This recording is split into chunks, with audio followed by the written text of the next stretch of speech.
नमो अरिहन्ताणं नमो सिद्धाणं नमो आर्याणं नमो वज्रायाणं नमो लोये सौवसाहं मङ्गलं भगवान् वीरो मङ्गलं गौतमोगणि मङ्गलं कुन्दकुन्दार्यो जयधर्मोऽस्तु मङ्गलम् सर्वमङ्गलमाङ्गल्यं सर्वकल्याणकारकं प्रदानं सर्वधर्माणां जयं जयतु शासनं जयं जयतु शासनं सर्वव्यापैकचिद्रूप स्वरूपाय परात्मने सोपलब्धिप्रसिद्धाय ज्ञानानन्दात्मने नमः।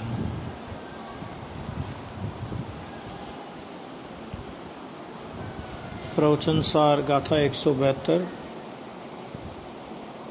अलिंग ग्रहण का 8वां बोल है और 8वें बोल में बहुत अच्छा विषय अपना चला। उसमें यहाँ प्रश्न आया था ये कल कि ज्ञान अंतर से प्रकट होता है तो यह मंदिर प्रतिमा जी समय सार आदि का अवलंबन किस प्रकार है। ज्ञान तो अंदर में से आएगा, बाहर से तो आना नहीं है ना। तो फिर मंदिर का अवलंबन लेवे अपन, प्रतिमा जी का अवलंबन लेवे और समय सार का अवलंबन लेवे कि ये अवलंबन किस प्रकार है। उसका उत्तर दिया बहुत अच्छा, भाई ये सब वस्तुएं आत्मा के कारण नहीं आती है। पहली बात क्या नक्की किया कि मंदिर हो कि प्रतिमा हो कि समय सार हो कि प्रवचन कोई भी हो, ये आत्मा के कारण नहीं आती। 43 पेज। ये सब आत्मा के कारण नहीं आती। पहली बात तो ये निषेध आना चाहिए कि ये आत्मा के कारण ये कोई पदार्थ नहीं आते। क्यों नहीं आते? क्योंकि आत्मा के द्रव्य गुण और आत्मा की पर्याय से ये सब बाह्य पदार्थ है। द्रव्य गुण में तो है ही नहीं, पर्याय में भी नहीं है, आत्मा के कारण आते भी नहीं है, आत्मा के कारण जाते भी नहीं है। एक बात। और आत्मा को उनका अवलंबन नहीं है। समझ में आ गया? अवलंबन माने भले ही जीव, लेकिन वास्तव में परावलंबन मानता है लेकिन पर का अवलंबन होता नहीं है। तो कहते हैं कि उसका अवलंबन नहीं है। जीव को शुभ राग होता है, भूमिका है, पूर्ण वितरागता नहीं होगी तो ज्ञानी को भी, धर्मात्मा को भी, अरे मुनिराज को भी शुभ राग होता है। तब उन पदार्थों पर लक्ष्य जाता है। किन पर? मंदिर पर लक्ष्य जाएगा, प्रतिमा जी पर लक्ष्य जाएगा, जिनवाणी पर लक्ष्य जाएगा। आ गया कि नहीं आ गया? स्वयं ज्ञान की वृद्धि करता है, उन पदार्थों पर शुभ भाव के काल में लक्ष्य जाता है। और स्वयं ज्ञान की वृद्धि, तो स्वयं ज्ञान की वृद्धि कैसे करता है वो? कि स्वभाव के अवलंबन से जब स्वयं ज्ञान की वृद्धि करता है तब उन पदार्थों को निमित्त कहा जाता है। ठीक है ना? समय सार वगैरह इत्यादि को निमित्त कहने में आता है। कब निमित्त कहने में आएगा? कि जब स्वयं अपने आत्मा के आश्रय से ज्ञान की वृद्धि करे तो सच्चे देव शास्त्र गुरु उसमें निमित्त होते हैं। कुदेव कुगुरु कुशास्त्र तो निमित्त रूप भी नहीं होते, बल्कि वे तो ज्ञान के नाश के कारण होते हैं, है ना। ज्ञान का आवरण आता है कुदेव आदि को मानने से। ज्ञान का आवरण मतलब निगोद जाएगा ना जीव, तो निगोद कैसे जाएगा? ज्ञान पर आवरण आकर के ही तो निगोद जाएगा। निगोद कैसे जाएगा? ऐसे चला जाएगा? तो निगोद माने क्या है? कि ज्ञान पर आवरण, और ज्ञान पर आवरण की ऐसी दशा कि अक्षर के अनंत में भाग ज्ञान का उगाड़ रह जाए, इतना आवरण आ जाए ज्ञान पे, है ना। तो एक चीज समझ लेना, सच्चे देव शास्त्र गुरु कभी भी माने वो परलक्ष्य है, लेकिन जीव के पतन का कारण नहीं। पतन का मतलब कि जीव उससे निगोद चला जाए या ज्ञान, जीव के ज्ञान में आवरण आ जाए, कि ऐसी परिस्थिति नहीं बनेगी। सच्चे देव शास्त्र और कुदेव शास्त्र गुरु है तो वे तो खुद डूबे हैं और दूसरों को डूबने में निमित्त है। ये खुद डूबे तो, बाकी तो जगत में बहुत पदार्थ है, उसमें क्या है। आगे उपयोग का लक्षण। अब देखो यहां पे बहुत अच्छी बात ली है, उपयोग का लक्षण, कि जिस प्रकार जो आत्मा इंद्रियों से जानने का कार्य करता है उसे आत्मा नहीं कहते। ये बात पहले भी कही थी गुरुदेव ने, कि जो इंद्रियों से जानने का काम करे वो तो भाव इंद्रिय है। इंद्रियों से जानने का काम आत्मा क्यों नहीं करता, इसके पीछे दो लॉजिक दिए थे प्रवचन समय सार की 49 गाथा में, कि द्रव्य इंद्रिय से जानने का काम तो आत्मा इसलिए नहीं करता कि द्रव्य इंद्रिय का वो मालिक नहीं है। आया ना, पुद्गल द्रव्य इंद्रिया काय से रचित है, कि द्रव्य इंद्रिय पौद्गलिक रचना है, तो पुद्गल का मालिक आत्मा है कि नहीं है। हा? आत्मा के द्रव्य गुण पर्याय में से किसमें है पुद्गलिक द्रव्य इंद्रिया, आत्मा के द्रव्य में है कि गुण में है कि पर्याय में है। तो जब आत्मा के द्रव्य गुण पर्याय में से किसी में नहीं है, और जानना किसमें हो रहा है, तो जानना तो आत्मा की पर्याय में हो रहा है।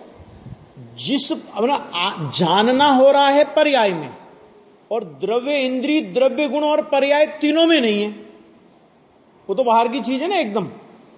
समझ में आ गया कि नहीं, तो पौद्गलिक है।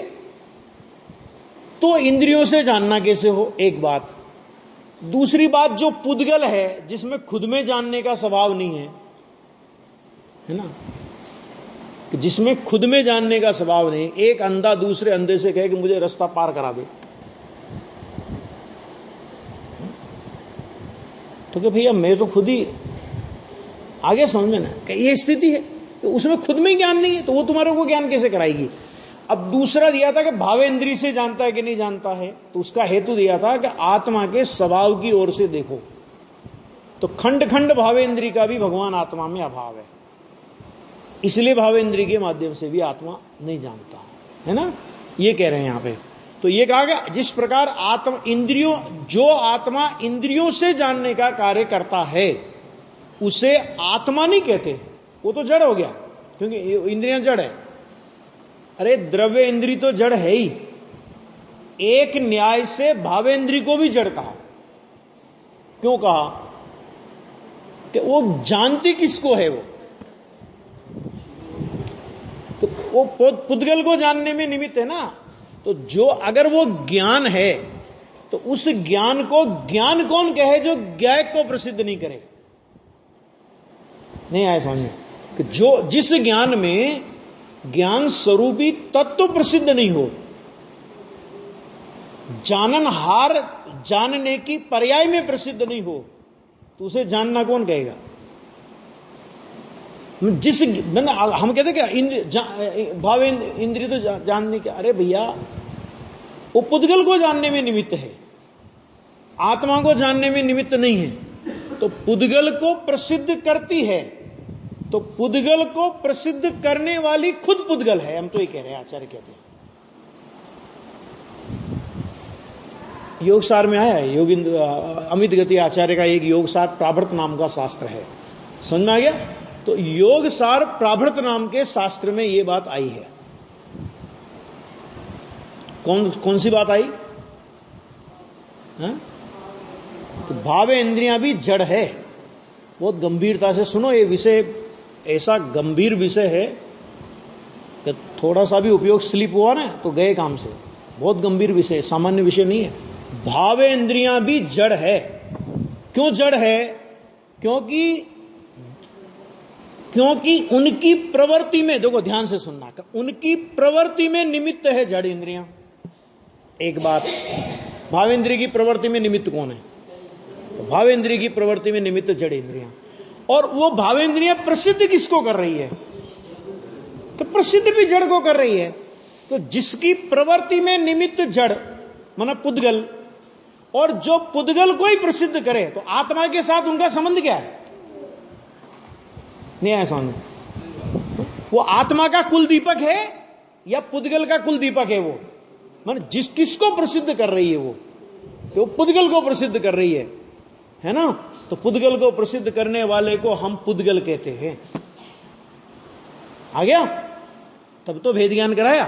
इसलिए यहां पे बहुत अच्छी बात कही कि देखो, आत्मा इंद्रियों से जानने का कार्य करता है, उसे आत्मा नहीं कहते,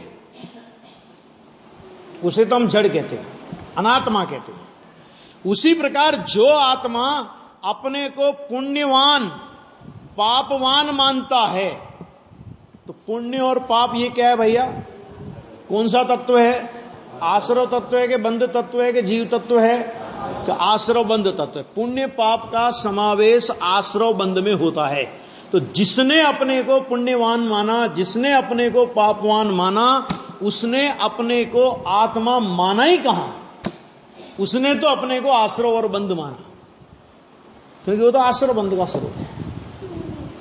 पुण्यवान, बहुत पुण्य का उदय है, मरेगा पुण्य का उदय। ये पाप का उदय जितना जीव को नहीं मारता ना, उतना पुण्य का उदय मारता है। पाप का उदय में तो भगवान याद आते हैं, डंडे पड़ते हैं ना अच्छे से, तो भगवान याद आते हैं। और पुण्य के उदय में भगवान को पीठ देके खड़ा हो जाए तो पाप नहीं लगता इसको। समझना, ये तो उदय की बात कर रहा हूं। परिणाम में भी यही व्यवस्था है कि परिणाम में भी पाप परिणाम से आप बच जाओगे, क्योंकि दुनिया में लोग टोकेंगे, सारे धर्म वाले उसका निषेध करेंगे, पुण्य के परिणाम में नहीं बचोगे।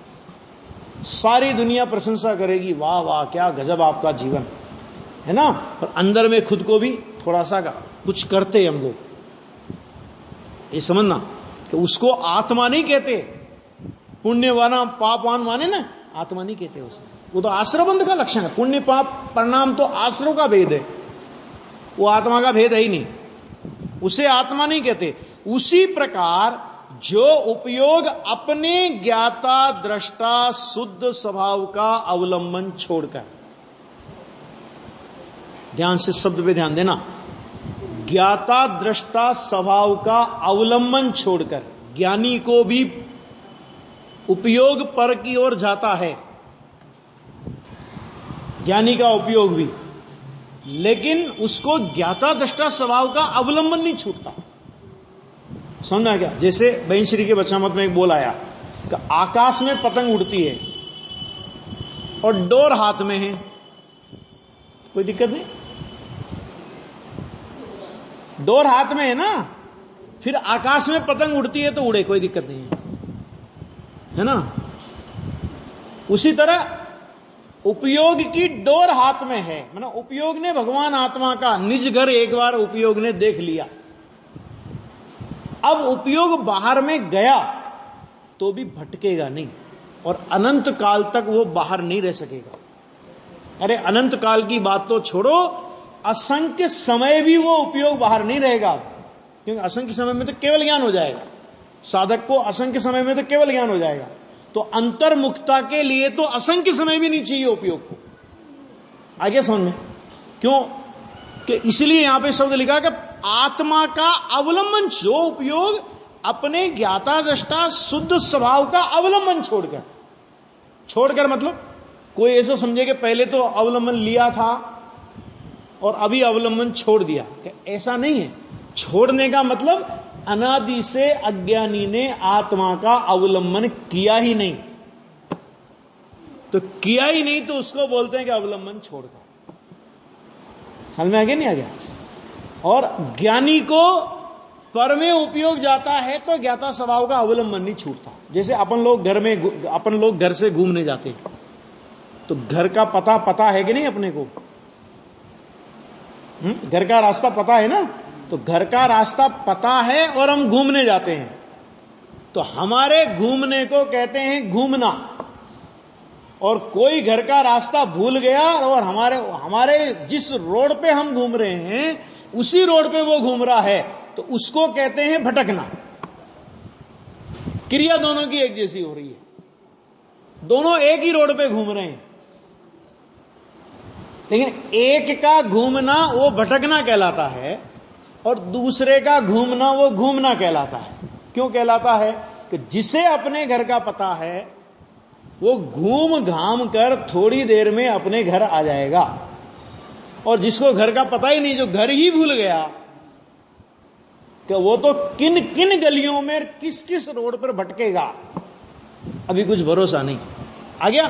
तो ज्ञानी का उपयोग भले ही गया पर में, स्वभाव का अवलंबन छोड़ करके नहीं गया। स्वभाव की परिणति छोड़ करके नहीं गया। और अज्ञानी का, अज्ञानी ने स्वभाव का अवलंबन किया कब है? तो उसको कहते हैं कि अवलंबन छोड़कर पर का, अर्थात देव शास्त्र गुरु आदि बाह्य निमित्तों का, अशुभ भाव की तो बात ही नहीं कर रहे हैं यहां पे अभी। अरे जब देव शास्त्र गुरु के लिए भी ये कह दिया तो अपने आप समझ लेना। लालचंद भाई ने एक बहुत अच्छी बात कही 11 गाथा का प्रवचन करते हुए, कि जब ये व्यवहार का दृढ़ता से निषेध आता है तो लोगों को लगता है कि भैया सब लोग शुभ भाव छोड़ के अशुभ में चले जाएंगे, पुण्य छोड़ के पाप में चले जाएंगे। उन्होंने एक बहुत अच्छी बात कही कि अरे भैया, जब अन्यमति भी, ध्यान से सुनना क्या शब्द है, कि जब अन्यमति भी पाप में जाने का उपदेश नहीं देते, तो जिनवाणी पाप में जाने का उपदेश देगी, ये बात तो कभी सोचना भी मत। पाप परिणाम का होना और पाप परिणाम का उपदेश देना, उसमें अंतर है। पाप परिणाम ज्ञानी को हो सकते हैं, होते हैं, लेकिन कोई भी ज्ञानी कभी भी पाप परिणाम का उपदेश नहीं देते। समझ में आ गया? आ गया? अरे ज्ञानी तो पुण्य का भी उपदेश नहीं देते। ज्ञानी तो ये बताते हैं कि जब तक तेरे को वीतरागता नहीं होगी ऐसा परिणाम आएगा, आवे उससे भेद ज्ञान रखना। क्या करना? भेद ज्ञान रखना। व्यवहार आएगा, नहीं आएगा ऐसा नहीं है, क्योंकि नहीं आवे तो या तो तू परमात्मा होना चाहिए या तो अज्ञानी होना चाहिए। अज्ञानी को व्यवहार नहीं होता और परमात्मा को व्यवहार नहीं होता। साधक है तो आएगा, आएगा उससे भेद ज्ञान रखना,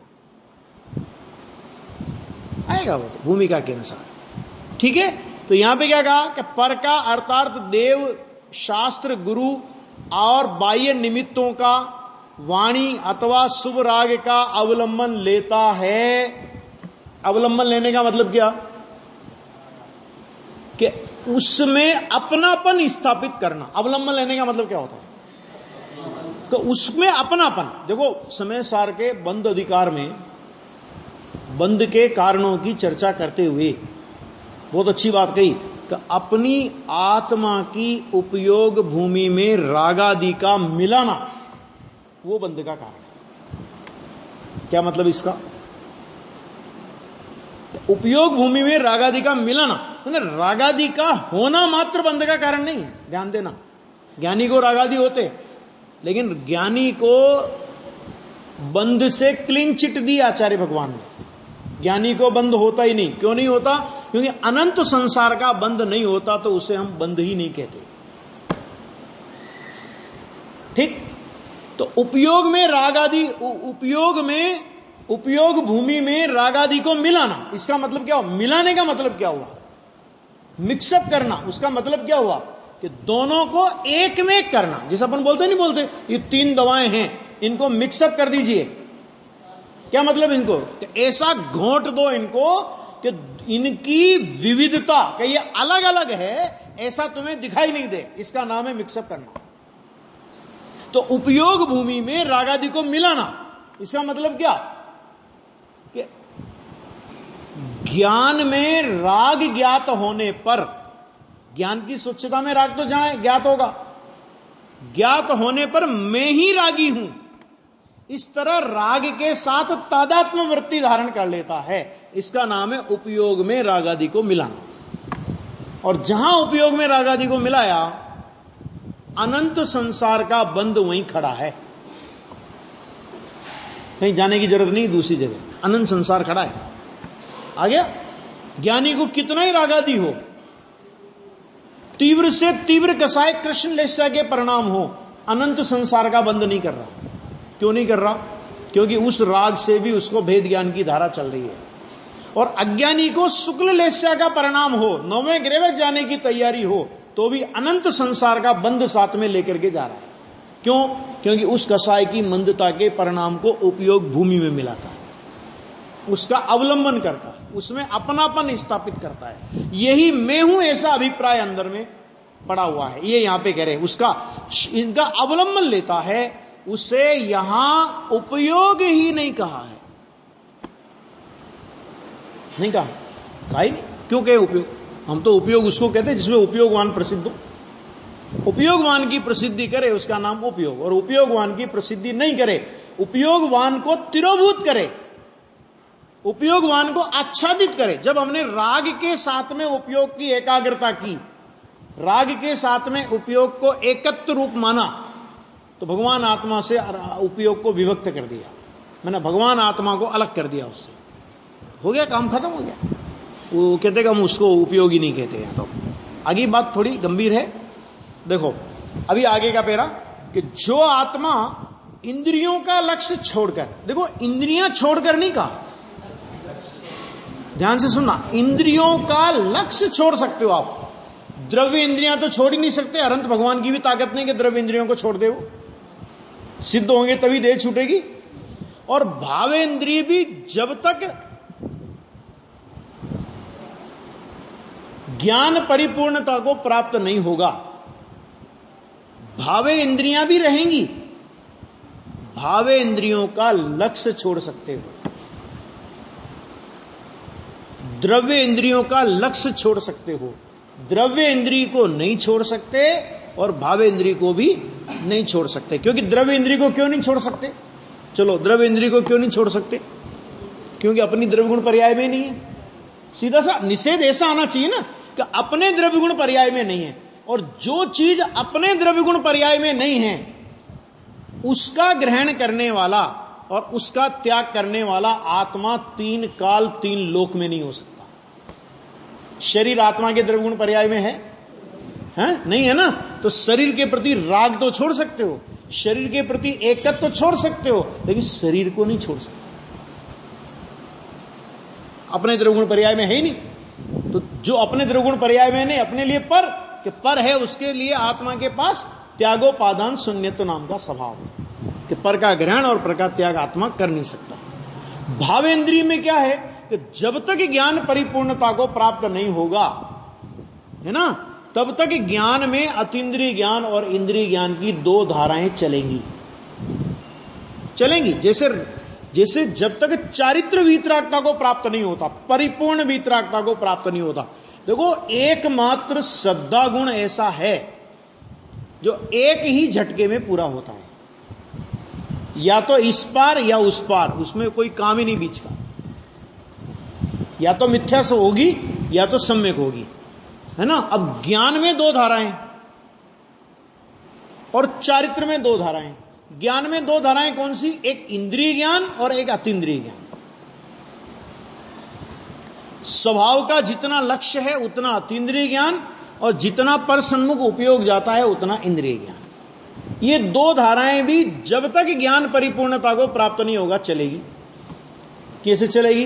कि जैसे चारित्र में चलती। तो अब जो चारित्र में दो धाराएं चलती है, राग की और वीतरागता की, तो आत्मा क्या कर सकता है? राग को मिटा सकता है, मिटा सकता है। राग में भी देखो, भाषा भले ही बोली जावे राग का अभाव करना चाहिए, राग का अभाव करो, राग का अभाव करो, सत्यता यह है कि राग के प्रति एकत्व तोड़ा जाता है, राग के प्रति का राग तोड़ा जाता है। राग तो अपने छूटने के काल क्रम में ही छूटता है। राग के प्रति एकत्व चौथे गुण स्थान में टूट गया, राग के प्रति राग भी टूट गया। राग की सत्ता 10वें गुण स्थान तक है।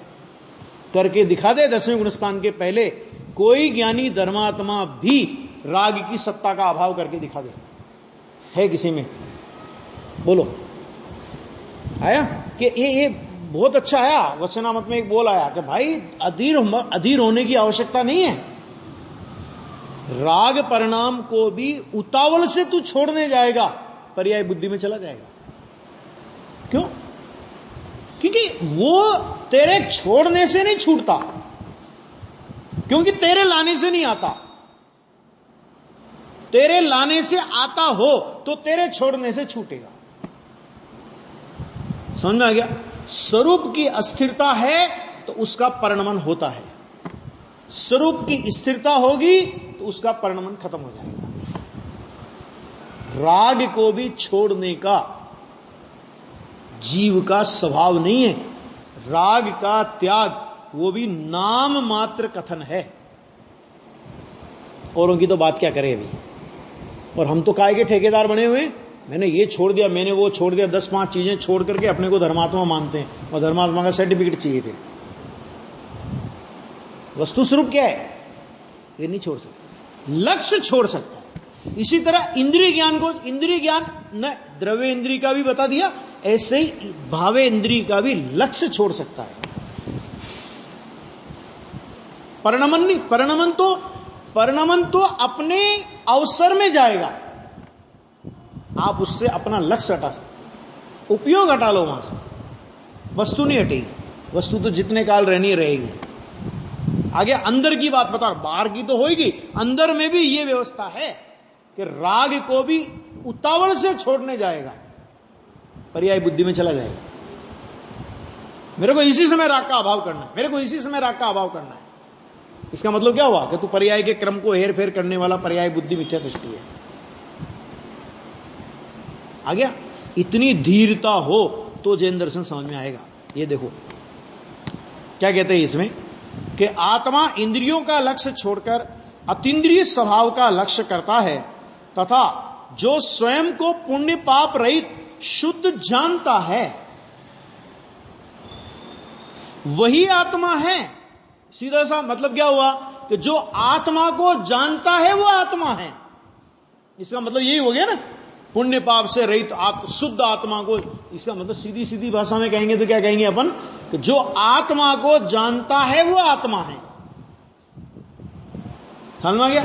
जिसने आत्मा को नहीं जाना तो उसके लिए आत्मा है क्या चीज, तो वो तो शास्त्र के आधार से बोलता है आत्मा आत्मा आत्मा ऐसा, आत्मा ऐसा, आत्मा ऐसा, आत्मा ऐसा, है ना। पंडित जी की भाषा में कहें, टोटरमल जी साहब की भाषा में, जैसे किसी अन्य की बातें करता हो ऐसे आत्मा की बातें करता है। लेकिन ये आत्मा मैं हूं ऐसा भाव भाषित नहीं होता। भिन्नता की बात करता है तो जैसे किसी अन्य को अन्य से भिन्न बताता है, ऐसे शरीर आदि को आत्मा से भिन्न बताता है। लेकिन मैं इस शरीर आदि से भिन्न एक भगवान आत्मा हूं ऐसा भाव भाषित नहीं होता। तो आत्मा कब कहलाया कि जब तुझे आत्मा तेरे दृष्टि ज्ञान और अनुभव में आया तो तू आत्मा है। छठी गाथा समय सार की याद करो, उसमें लिखा पर से पर द्रव्य वो और वही समस्त अन्य द्रव्य के भावों से भिन्न रूप से उपासित होता हुआ शुद्ध कहलाता है। ये शब्द का प्रयोग किया कि शुद्ध है ना आत्मा, कि तेरे लिए नहीं है। क्या बात कर रहे हो, तो हां, जिसने परद्रव्य के भावों से भिन्न रूप से आत्मा की उपासना की, उपासना की मतलब श्रद्धा की, ज्ञान किया, अनुभव किया, तो उस श्रद्धा में, ज्ञान में, अनुभव में वो भगवान आत्मा शुद्ध है ऐसा पता लगा। पता लगा तो तेरे लिए शुद्ध है, पता नहीं लगा तो, जब पता नहीं लगा तो आत्मा तो शुद्ध है लेकिन तेरे लिए शुद्ध नहीं है वो, क्योंकि तुझे पता ही नहीं है। भाई अपने घर में करोड़ों का माल दबा पड़ा हो और अपने को पता नहीं हो तो क्या हो कि 10-5 रुपए के लिए भीख मांगता फिर। अब कोई बतावे तू किसी बात ही करता है, तू भीख मांग रहा है, तू तो करोड़ों का मालिक है, क्या बात करते हो, मेरा तो घर भी टूटा फूटा है। अरे खोद के तो देख, ठीक है। जो भी कुछ परिस्थिति बनी, अब बोलो क्या हुआ, धन पहले नहीं था, धन नहीं था पहले, उसी के मकान में था कि दूसरों के मकान से निकाल के लाया वो, उसी के मकान में दबा पड़ा था। लेकिन पहले धन होने पर भी धन का पता नहीं था तो धनवान नहीं था। धन तो था, ध्यान से सुनना, धन तो था लेकिन धन का पता नहीं था इसलिए धनवान नहीं था। अभी भी धन कहीं बाहर से नहीं आया है लेकिन धन का पता पड़ गया, अब धनवान है वो। आ गया। आत्मा तो पहले भी शुद्ध था, अज्ञानी का भी शुद्ध था, निगोधिया का भी शुद्ध था, लेकिन शुद्ध का पता नहीं था। तो पता नहीं था तो जिसको पता नहीं उसके लिए शुद्ध का मतलब क्या हुआ, तो जिसको पता लगा, श्रद्धा में, ज्ञान में, अनुभूति में स्वसन्मुख होकर के है ना, ने ये जाना कि मैं तो शुद्ध हूं। अरे मैंने अनादिकाल से आत्मा को अशुद्ध कल्पित किया, मेरे में तो अशुद्धता का प्रवेश ही नहीं हुआ। ये किसने जाना? द्रव्य ने जाना कि गुण ने जाना कि पर्याय ने जाना? जानना तो पर्याय में होगा, क्योंकि द्रव्य गुण को में तो कोई क्रिया होती नहीं। तो वो जो जानने की क्रिया हुई, तो जानने की क्रिया के पहले भी आत्मा तो शुद्ध था, लेकिन आत्मा को शुद्ध जानने रूप क्रिया नहीं थी। समझ में आ गया? तो उस पर्याय के लिए बोलते थे कि तेरे लिए आत्मा शुद्ध नहीं है। तेरे लिए आत्मा शुद्ध कब? कि जब तुझे पता लगा तब। जैसे धन तो था लेकिन तू धनवान नहीं था। आगे समझ में? ऐसा है यहां पे कि पुण्य पाप से रहित शुद्ध जानता है वही आत्मा है। उसी प्रकार देव गुरु शास्त्र वाणी तथा शुभ राग और तथा अनंत पर पदार्थों का अवलंबन छोड़कर, ये अनंतानुबंधी कैसे छूटी? कि ऐसे छूटी।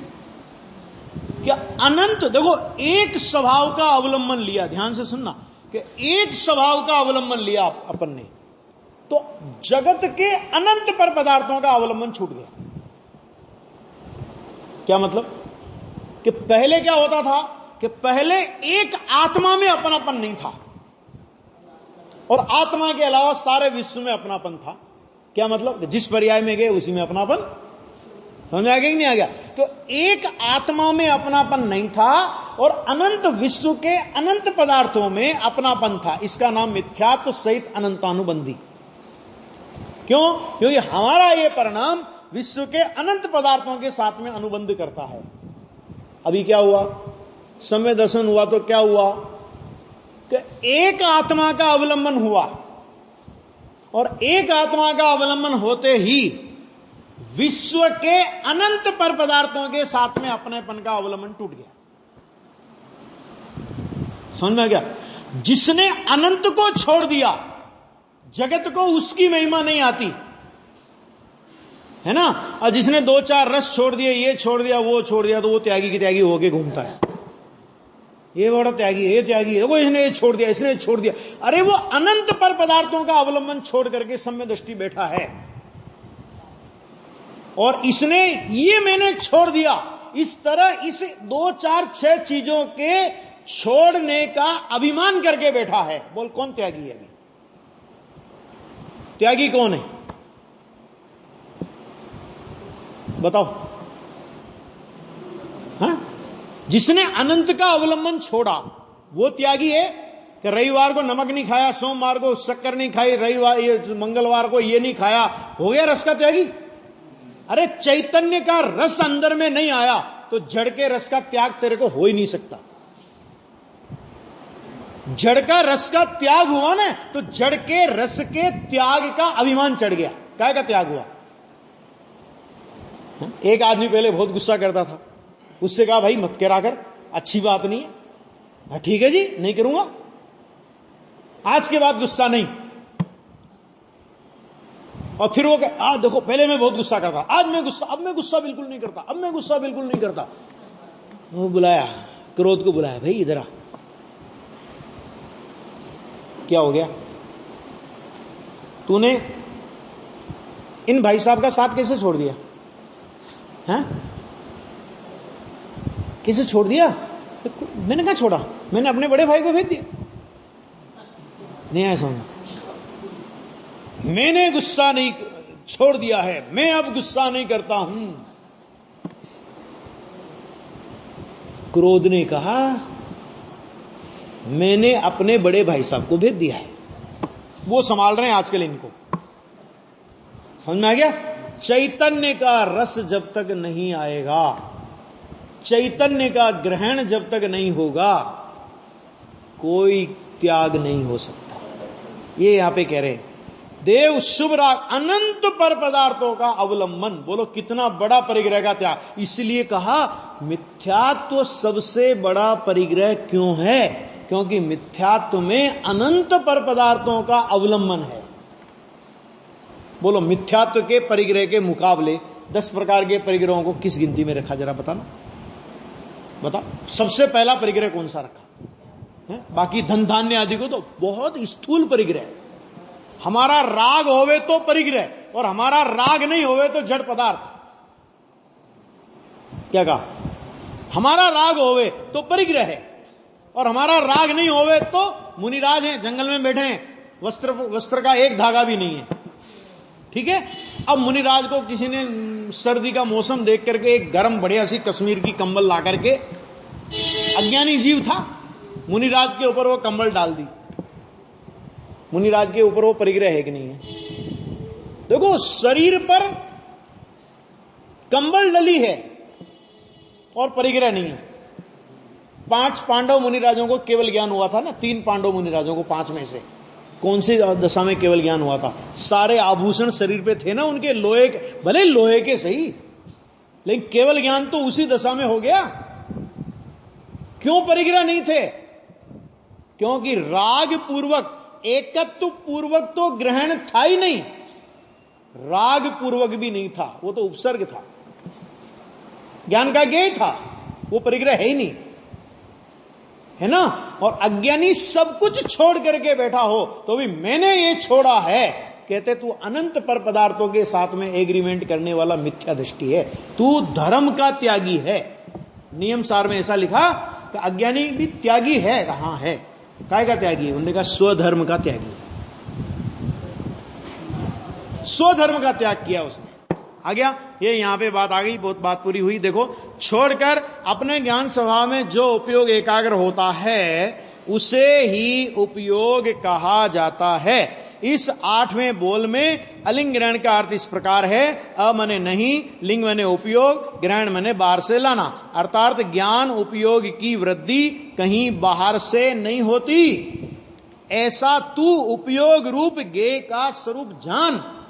अतः आत्मा कहीं बाहर से ज्ञान नहीं लाता, ऐसे तेरे स्वज्ञेय को तू जान कि ब्राह्मी पिएंगे, है ना, बादाम वगैरह खाएंगे तो बुद्धि बढ़ जाएगी, कहीं से नहीं आता है वो। अभी आगे अपना 9वां बोल कल की स्वाध्याय में चलेगा।